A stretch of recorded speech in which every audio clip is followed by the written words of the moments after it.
जानवी कपूर के बापूजी यानी कि बोनी कपूर साहब वैसे तो बहुत ही खतरनाक डायरेक्टरों की लिस्ट में आते हैं, लेकिन आप क्या जानते हैं इनकी जो पत्नी थी यानी कि मोस्ट फेमस एक्ट्रेस श्रीदेवी, उसके मरने के पीछे इन्हीं का हाथ है। क्योंकि दोस्तों सच्चाई सच्चाई होती है, बॉलीवुड वाले किसी के नहीं होते, अपने भी एक दूसरे के सगे नहीं होते। और दूसरी बात, बॉलीवुड के बुड्ढों में तो हद से ज्यादा ही ठरक है, तो उन ठरकियों को ठरक मिटाने के लिए अपनी बीवी को तो रास्ते से हटाना पड़ेगा ना। तो हुआ कुछ यूं था कि जो श्रीदेवी थी वो बोनी कपूर के साथ एक शादी को अटेंड करने आई थी उसकी बेटी को लेके दुबई। कुछ दिन तक ये लोग सबके सब शादी में बिजी रहे और कुछ दिनों के बाद ही बोनी कपूर अपनी बेटियों को लेके मुंबई चले गए। लेकिन मुंबई पहुंचते ही इनको श्रीदेवी की बहुत ज्यादा याद आने लगी और इन्होंने तुरंत फोन घुमा के श्रीदेवी से बोला कि मैं तुमसे बहुत प्यार करता हूँ और तुम मेरे पास आ जाओ, मुझे तुम्हारी याद आ रही है। लेकिन अचानक से हुआ यूं कि बोनी कपूर जो थे उनने श्रीदेवी को कभी मुंबई बुलाया ही नहीं, वो खुद चले गए जवान लौंडे की आत्मा बनकर सीधा दुबई। और दुबई जाके इन्होंने ये सोचा कि मैं अपनी बीवी को जाते ही तुरंत सरप्राइज दूंगा। वहां पहुंचते ही इन्होंने श्रीदेवी को सरप्राइज कर दिया, उनको बहुत ज्यादा प्यार किया। और उसके बाद श्रीदेवी ने बोनी कपूर से 15-20 मिनट तक लगातार बातें की। और इसका मतलब क्या है कि श्रीदेवी जो थी वो बिल्कुल ही एकदम 100% ठीक थी,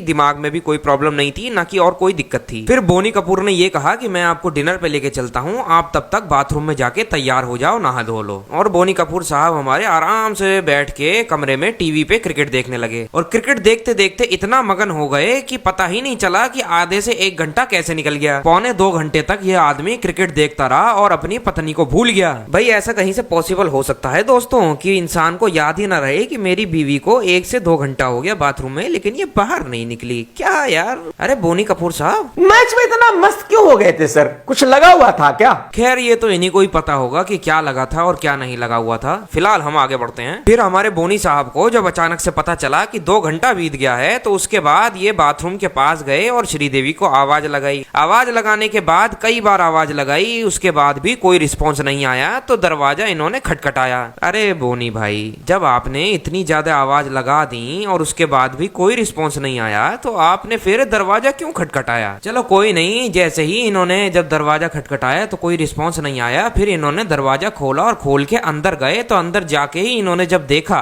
कि श्रीदेवी जिसकी लंबाई 5 फीट 7 इंच है, वो 5 फीट 1 इंच के टब में डूबी हुई थी। और ये सारी की सारी बातें हमारे बोनी साहब ने खुद अपने मुंह से बताई जब मौका वारदात पे दुबई की पुलिस वहां के केस को इन्वेस्टिगेट करने आई। बोनी साहब हमारे डायरेक्टर बहुत अच्छे हैं, लेकिन नो डाउट स्क्रिप्ट राइटर अच्छे नहीं है, कम से कम अच्छी स्क्रिप्ट तो लिख लिए होते। और इसी चक्कर में बोनी साहब जो थे वहां से भाग के भारत आ गए और केस इन्होंने पैसे वैसे खिला के इधर उधर करवा दिया। दुबई की पुलिस तो ये सोचने लगी कि भैया ये ऐसा कैसे हो सकता है कि बंदा 2 से 2.5 घंटा क्रिकेट मैच देख रहा है और भाई अपनी बीवी का ध्यान ही नहीं रख रहा कि बीवी मेरी बाथरूम में है, तो बाथरूम से वापस आई कि नहीं आई अभी तक। खैर, अगर आपके कुछ विचार हैं इस किस्से के बारे में तो हमें कमेंट बॉक्स में जरूर बताइए। कमेंट बॉक्स हमेशा की तरह खुला है। साथ ही साथ अगर हमारे चैनल से नहीं जुड़े हैं तो हमारे चैनल से जुड़ के हमारी वीडियोस को और आगे बढ़ाइए, ताकि हम लोग और वीडियो और लोगों तक पहुंचा सकें। मिलेंगे हम नेक्स्ट वीडियो में आपसे, तब तक के लिए जय हिंद।